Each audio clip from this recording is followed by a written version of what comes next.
দেখছেন MS travel presents প্রবাস কণ্ঠ প্রাইম নিউজ। ওমান সরকার চিকিৎসক, প্রকৌশলী, নার্স, শিক্ষক সহ 12 ক্যাটাগরিতে শ্রমবাজার উন্মুক্ত করেছে বলে জানিয়েছেন প্রবাসী কল্যাণ ও বৈদেশিক কর্মসংস্থান প্রতিমন্ত্রী শফিকুর রহমান চৌধুরী। তিনি বলেন, দেশটিতে অবৈধ 96,000 বাংলাদেশি অভিবাসীকে বৈধ করবে দেশটির সরকার। অবৈধ প্রবাসীদের জরিমানা মওকুফের বিষয়েও ভাবছে ওমান সরকার। মঙ্গলবার বিকেলে প্রবাসী কল্যাণ ও বৈদেশিক কর্মসংস্থান মন্ত্রণালয়ে নিজ দপ্তরে বাংলাদেশে নিযুক্ত ওমানের রাষ্ট্রদূত আব্দুল গাফফার বিন আব্দুল করিম আল বালুশির সঙ্গে সৌজন্য সাক্ষাৎ শেষে তিনি এ সকল কথা জানান। এ সময় প্রবাসী কল্যাণ ও বৈদেশিক কর্মসংস্থান মন্ত্রণালয়ের সচিব মোহাম্মদ রুহুল আমিন সহ অন্যান্যরা উপস্থিত ছিলেন। প্রতিমন্ত্রী বলেন, এখন দক্ষ জনবল ভিসা পেলেও অদক্ষ জনবল নেয়ার বিষয়ে ওয়ার্কিং কমিটিতে প্রস্তাবনা দেওয়া হবে। ওমানকে একটি টেকনিক্যাল ট্রেনিং সেন্টার ডেডিকেটেড করার বিষয়েও আলোচনা হয়েছে।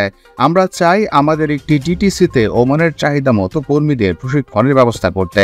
ওমানে বিশেষ করে আমাদের কিছুটা প্রবলেম ছিল।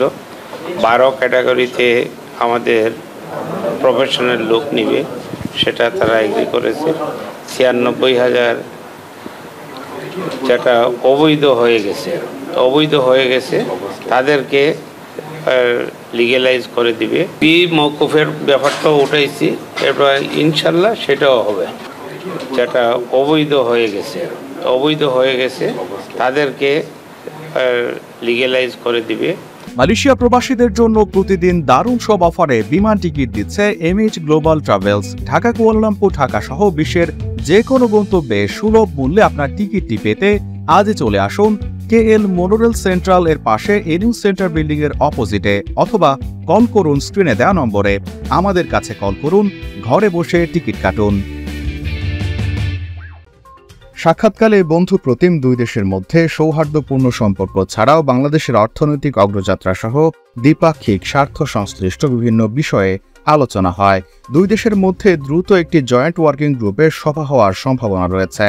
ওমানে দক্ষ জনবল প্রেরণের মাধ্যমে বন্ধু প্রতিম দুই দেশের মধ্যে সৌহার্দ্যপূর্ণ সম্পর্ক আরও জোরদার হবে বলে আশা প্রকাশ করেন প্রবাসী কল্যাণ ও বৈদেশিক কর্মসংস্থান প্রতিমন্ত্রী শফিকুর রহমান চৌধুরী। উল্লেখ্য, গত বছর হঠাৎ করেই বাংলাদেশ থেকে যে কোনো ধরনের কর্মী নেওয়া বন্ধ করে দেয় ওমান।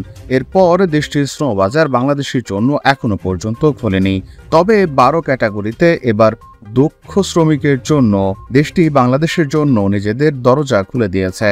সেক্ষেত্রে শুধুমাত্র দক্ষ কর্মী দেশটিতে প্রবেশ করতে পারলেও অদক্ষ কর্মী প্রবেশের ক্ষেত্রে এখনও কোনো আশার আলো নেই। প্রবাস কণ্ঠ নিউজ ডেস্ক।